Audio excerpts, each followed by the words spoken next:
राधा वल्लभ श्री हरिवंश, आप सबको वृंदावन धाम की जय, शिव नमानंद सरकार की जय। आज हम युगल सरकार जी के लिए 26 जनवरी के लिए पोशाक बना रहे हैं।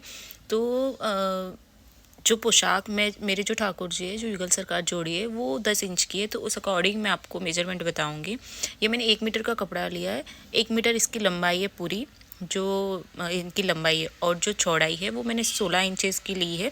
आप छोटा कम कर सकते हो। मैं उनका घेर ज़्यादा रखती हूँ और जो थोड़ी लंबाई ज़्यादा रखती हूँ, क्योंकि वो उनके सिंहासन पे विराजते, तो उनकी जो ड्रेस है वो पूरा सिंहासन को घेर लेती। तो उस अकॉर्डिंग मैं थोड़ी लंबाई उनकी ज़्यादा रखती हूँ। अगर आपके 10 इंच के ठाकुर जी है, तो आप उनकी जो लंबाई है वो 9 इंच के मेज़रमेंट के हिसाब से आप ले सकते हो। इनको मैंने दोनों साइड से स्टिच कर लिया है, और स्टिच करने के बाद में हमें इनके चारों बाजू से सिलाई लगानी है, ताकि जब हम प्लेट डालें तो फिनिशिंग के साथ में आए, वो इधर उधर ना खिसे, क्योंकि ये जो कपड़ा होता है बहुत सॉफ्ट और शाइनी का होता है, तो ये बहुत जल्दी से फिसल जाता है। इसलिए हमें दोनों तरफ से लॉक करने, सिक्योर करने इसके, कि ये ख़राब ना दिखे और अच्छा दिखे। वैसे मुझे पोशाकें बनानी नहीं आती है, पर श्रीमती राधा रानी की कृपा से थोड़ी बहुत सेवा कर लेती हूँ। जो ये आज्ञा करे वैसे मैं सिल लेती हूँ, क्योंकि इन्होंने मुझे सिलाना सिखाया है। इसीलिए हम प्लेट लेंगे, जब भी प्लेट ले तो एक ही मेज़रमेंट में, अगर हम 2 इंच का गैप रख के एक प्लेट ले रहे तो उतनी ही प्लेट ऊपर नीचे अगर लोगे तो पूरी प्लेट का जो फिनिशिंग है वो पूरा ख़राब आएगा। हमें एक ही साइज़ में रख के इनकी प्लेट की जो मेज़रमेंट है वो लेनी है हमें। जैसे मैं ले रही हूँ, आप देख पा रहे होंगे, तो सेम वैसे की वैसे ही हमें लेनी है।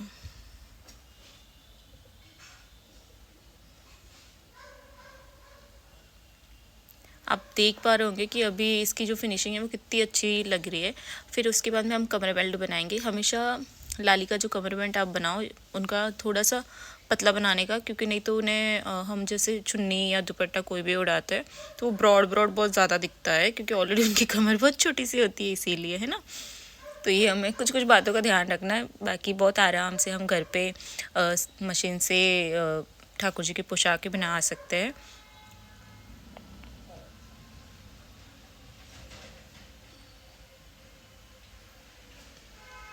मैं डबल सिलाई लगा रही हूँ, ताकि सिलाई खुले ना। ये देखिए कितना सुंदर लग रहा है, और तिरंगे फॉर्म में तो और सुंदर लग रहा है। इनका हम ब्लाउज़ बनाएंगे, और ये बहुत आसान तरीके से हम ब्लाउज़ बनाना मैं आपको बताऊंगी, क्योंकि जब भी जैसे आपके पास टाइम नहीं है और हमें जल्दी जल्दी बनाना और नेक्स्ट डे जैसे ठाकुर जी को धारण करवाना है, तो इस तरीके का ब्लाउज़ बना सकते हो आप जल्दी से। ये मैंने 7 इंच की इसकी लंबाई ली है, और चौड़ाई इसकी 4 इंच के लिए 2 फॉर्म लेंगे हम, दोनों की सेम सेम रखेंगे, कि 7 इंच की उनकी लंबाई और 4 इंच की उनकी चौड़ाई। हम सब चारों बाजू से इसकी सिलाई लेंगे, बस उसका थोड़ा सा कॉर्नर हम रखेंगे जो हम इसे सीधा कर पाए, और साइड से हमें जितने भी एक्स्ट्रा जो पार्ट है वो कटिंग करके हम इनमें कट्स देंगे।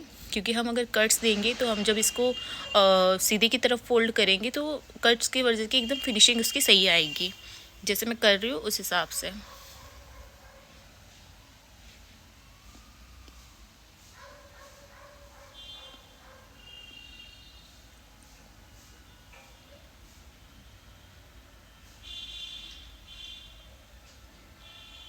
ये देखिए, ये एकदम सही हुआ। और सेम का सेम ऐसा कैसा हमें दूसरा भी करना है इसका, और करने के एकदम सेम, और करने के बाद में फिर इन दोनों को अंदर की साइड फोल्ड करके हम वापस इसके ऊपर एक स्टिच लगा देंगे।